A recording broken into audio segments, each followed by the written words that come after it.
날씨가 많이 따뜻해졌습니다. 조금 있으면 봄바람이 살랑살랑 불어오고요. 또 예쁜 꽃도 피고 그만큼 우리 몸과 마음도 다 활짝 기지개를 켜고 아마 훨씬 더 상태가 좋아질 거라고 생각을 하겠지만 여기서 우리 마음은 그렇지만 몸에는 정말 반갑지 않은 춘곤증이 기다리고 있습니다. 특히 봄이 되면 직장인분들 점심 식사 이후에 꼬박꼬박 졸음이 와서 상사에게 굉장히 눈치도 많이 보이시기도 하고요. 그리고 또 나들이가 많은 그런 주말에 고속도로에서 졸음을 유발해서 큰 사고로 이어지는 그런 안타까운 경우도 많이 있습니다.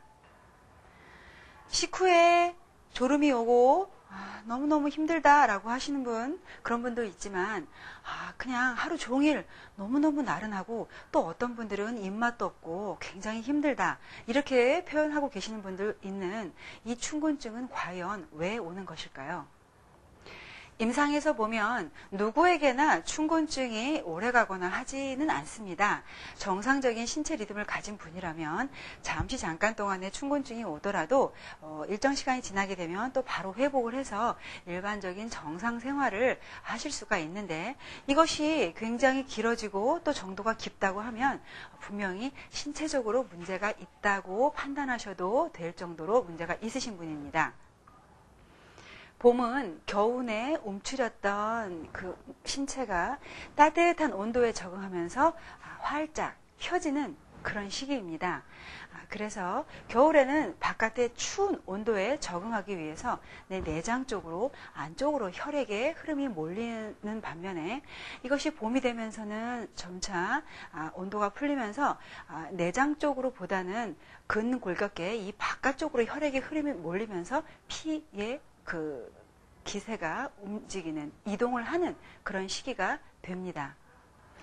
그래서 이것과 비슷한 의미로 이 혈액이 근골격계로 몰리는 가장 극한인 부분이 여름인데 여름에는 오히려 속 안에 내장이 약간 차갑게 되고 바깥쪽이 뜨겁기 때문에 여름에는 그래서 삼계탕 같은 보하는 약간의 따뜻한 음식으로 속을 보하는 그런 의미와 약간 유사하다고 볼 수가 있습니다. 그래서 이런 피의 흐름이 이 내장과 근골격계에 왔다 갔다 하면서 변화롭게 이루어져야 되는데 인체의 기와 혈이 자체가 부족한 경우에 흔히 말하면 딸리는 경우에는 이런 변화에 민감하게 반응을 하지 못하고 또 그만큼 피곤하고 처지게 마련입니다. 그래서 이제 춘곤증의 원인이 되는데요.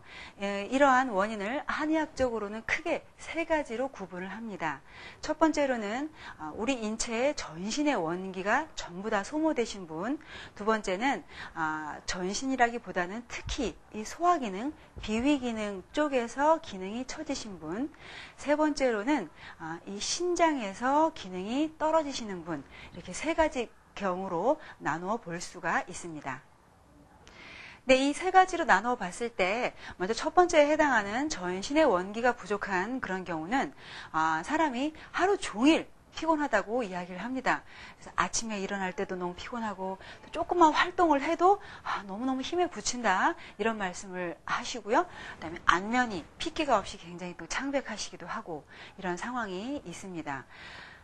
그리고 두 번째, 다른 때보다 특히 비위 기능이 좋지 못하신 이런 경우에는 다른 때보다도 특히 식사한 후에 너무너무 힘들다, 졸리다, 기운이 쭉 빠진다 이런 증상을 호소하시는 경우가 많습니다. 그리고 또 특히 비위 기능이 떨어져서 오시는 분들 같은 경우에는 좀 멀미를 잘 하실 수도 있고요. 머리가 약간 좀 텅 빈 것 같아서 기억력도 조금 없으신 것 같고 이런 증상을 또 같이 동반적으로 호소를 하시고요. 세 번째의 경우 신장 기능이 떨어져서 오신 그런 춘곤증의 경우에는 당연히 아침에 일어날 때 허리가 뻐근 하시면서 특히 이제 허리가 통증이 오거나 이런 쪽으로 아니면 무릎에 힘이 빠진다든지 이런 증상을 호소하시는 경우가 종종 있습니다. 이럴 때는 각각의 변증, 이 원인에 따라서 우리가 증상을 구별한 다음에 거기에 맞춘 치료를 택하시게 되면 좋은 효과를 보실 수가 있겠죠. 하지만 이게 단순 기능상의 문제가 아니라 기질적으로도 문제가 있는 경우가 있습니다. 이런 증상이 만약에 몇 개월 아니면 계속 지속이 된다라고 하시는 분들은 혹시 간 질환이나 아니면 갑상선 쪽으로도 문제가 오실 수도 있으니까 이런 경우에는 꼭 혈액 검사를 받아보시는 것도 또 중요할 수 있습니다. 이제 춘곤증에 대한 의문이 약간 좀 해결이 되셨나요?